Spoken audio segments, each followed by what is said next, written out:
banyo ikatulok ka jaki. BJP spokesperson M. Kharkrong has stated that the party is considering contesting in 6 to 7 seats from the Khasi and Jaintia Hills for the upcoming MDC elections in 2025. He mentioned that the party officials are currently touring other districts, with the process of scrutinizing potential candidates still underway. While he could not confirm the exact number of seats the party will contest, Kharkrong expressed hope that the BJP will secure a victory. Abdon menyuka ligi seat bikila phone chingi.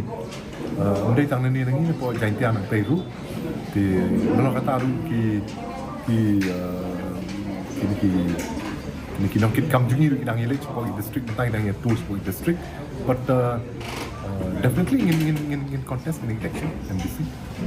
Try to simpan declare. We la declare election tu ngin nak berkait ketong. NPP